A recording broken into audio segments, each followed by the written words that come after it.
que el Oriente sigue ardiendo como nunca ha dejado de arder, desde quizá antes de la guerra del Golfo que llamaron, de la invasión gringa a Irak, persiguiendo las armas de destrucción masiva que nunca aparecieron porque no existían, iban por el petróleo.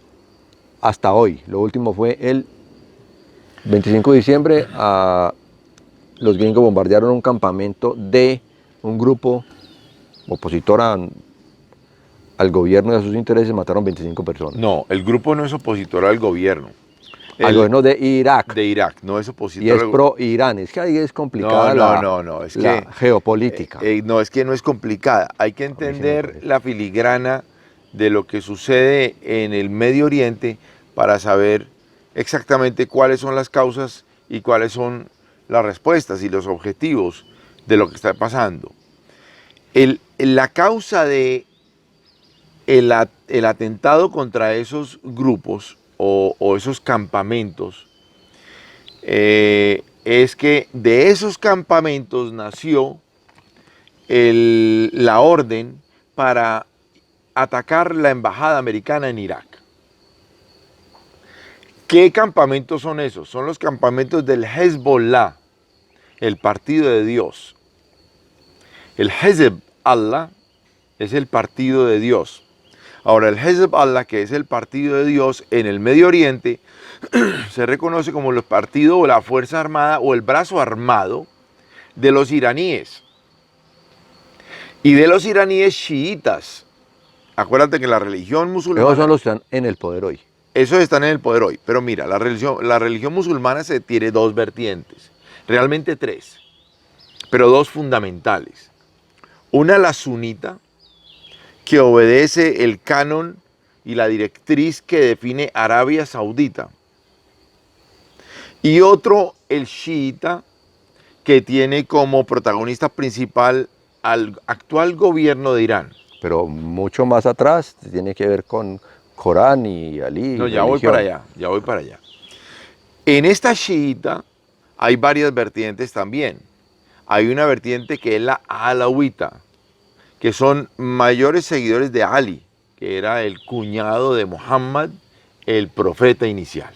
¿Por qué se da la partición de la religión? Porque los chiitas culpan al cuñado de Muhammad, culpan al hijo de Muhammad de haber asesinado al cuñado, que era Ali. Y tenía la vocería del mundo islámico en ese momento. Entonces hay un rompimiento de la tradición musulmana, de la hermandad musulmana, y se empiezan a distanciar como dos corrientes profundas muy poderosas, independientes en el Medio Oriente. Ahora. Además odiándose. Claro, porque el origen es sangre. El origen es la muerte de un líder. No de cualquier líder. Bueno. Ahora, al interior del gobierno iraní, hay secciones del país que son sunitas. El país no es todo chiita. El país es parte chiita, el 60-70% de la población, el 20% es sunita y el 10% es kurdo, que son un grupo ciudadano o de individuos de una tradición distinta, pero sunita también. Entonces tú sumas los sunitas kurdos y los sunitas y los sunitas, y ahí te da un 30% sunita y un 70% chiita en el gobierno iraní. Por eso han habido tantas manifestaciones públicas en contra del gobierno iraní y las han aplastado a punta de fuerza. Esas manifestaciones no son chiitas, son de los sunitas al interior del gobierno iraní. En el caso de Siria, por ejemplo, gobierna una estructura que es alawita. Gobierna por decir, porque allá hay como 20 países metidos. No, pero gobierna es que está en cabeza de Bashar al-Assad, que es el presidente. Y todo su grupo. Sí, pues están los rusos, los gringos, los turcos. Pero allá no hay ni turcos, ni gringos, ni rusos. Ahí lo que hay son sunitas y chiitas de la secta alawita. No hay más. Lo otro son los armamentos de los demás. ¿Y quién los administra? ¿Quién administra los cohetes? ¿Quién administra los barcos en el puerto de Latakia? En el puerto de Latakia los administra el gobierno ruso.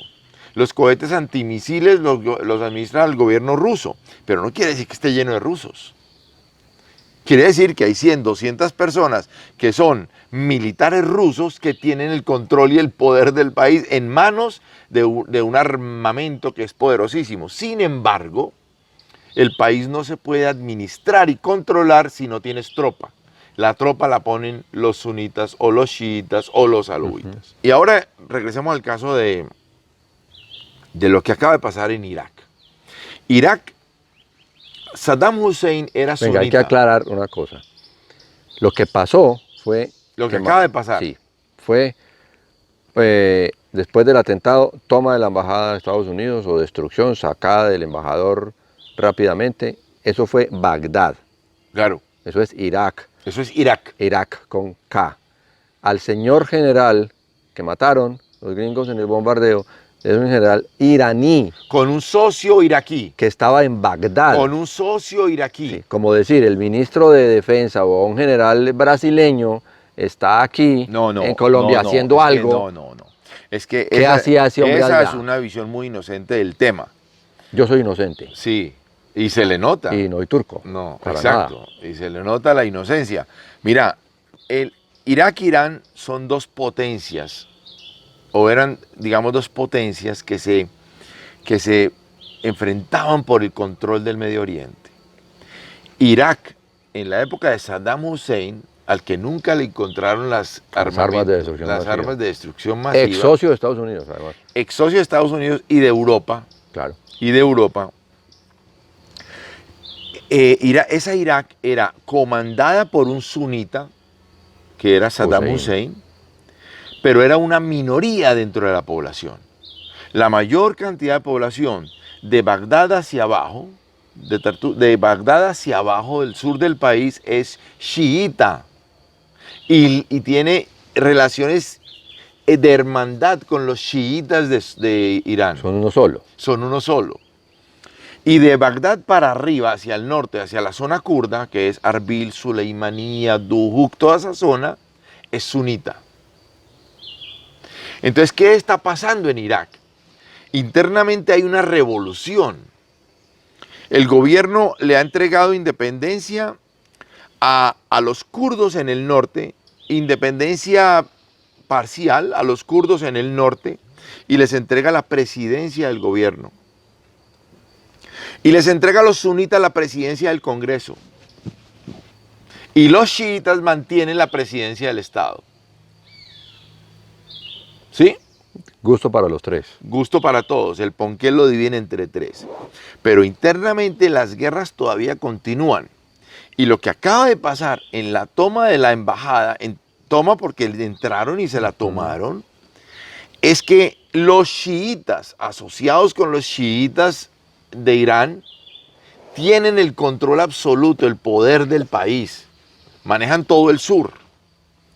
Y ellos se enfrentaron a la embajada, fueron y se tomaron la embajada por la muerte de unos personajes ahí. En un bombardeo gringo. De un bombardeo gringo, por el atentado contra unas zonas de los chiitas, de estos grupos que le mencioné anteriormente, que son los del Hezbollah, que son chiitas. Entonces, allí estaba ¿quién? Estaba un hermano de los chiitas, el general. Que era el general iraní. Claro, Suleiman es un hermano de los chiitas iraquíes. Entonces estaba deambulando por cualquier lado como No es un extranjero. No es un extranjero como se percibe en los medios internacionales, viene de Irán. No, es que Irán, Irak, en las zonas chiitas son lo mismo. No hay fronteras. Se transita transparentemente, no se necesitan pasaportes, no hay guardia que frene. ¿Por qué? Porque es una sola nación chiita. Y eso también obedece un poco a que cuando Inglaterra decide desprenderse de sus territorios, marca unas fronteras sin tener en cuenta la condición social de las fronteras. Sí, esto pasó en todo lo que abandonaron. Lo que pasó en África y en Asia. Y entonces, ¿qué terminó sucediendo? Que hermanos de cuna quedaron divididos por una frontera. Y de dos nacionalidades. Claro, y dos nacionalidades distintas. Y eso hubo un tiempo en el que impusieron unos tiranos para controlar esos territorios, pero digamos que se fue desapareciendo la capacidad del control y regresó, dio vida, hubo una semilla que brotó como una flor en la hermandad. Y los hermanos se volvieron a encontrar. Además con un componente muy importante que es plata, tienen petróleo. Claro, ahora Porque si tú miras, para algo caro son las armas. claro, ahora si tú miras el componente de la hermandad que menciono y tú miras digamos, le pones un color al mapa del Medio Oriente, vas viendo que los chiitas están tomando absolutamente todo lo que va de Irán, Irak, cruzando Siria por encima y entrando al Líbano en las zonas chiitas. Y en el Golfo Saudita, el Golfo Arábigo, se están tomando toda la zona de Qatar, Kuwait, Abu Dhabi y el sur Yemen. ¿Por qué? Porque ahí hay mucha población chiita. Y mucho petróleo. No tanto. El No. petróleo está sobre todo en Abu Dhabi y en Arabia Saudita, que la mayoría es sunita. Pero hay una población chiita ahí viviendo. El sur de Arabia Saudí, en el sur del Golfo Saudí o Arábigo, no hay petróleo, hay gas.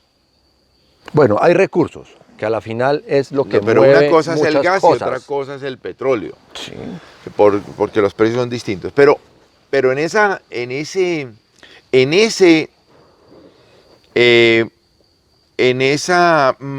maremoto de violencia, no se puede definir y señalar un país enfrentado a otro ya. Eso era en la época de Saddam Hussein, que hablaban de Irak enfrentado a Kuwait, o el Líbano enfrentado a Israel. Hoy, esas fronteras se van desvaneciendo y lo que se está viendo es el enfrentamiento entre hermanos, producto de una violencia histórica ancestral que no ha todavía curado.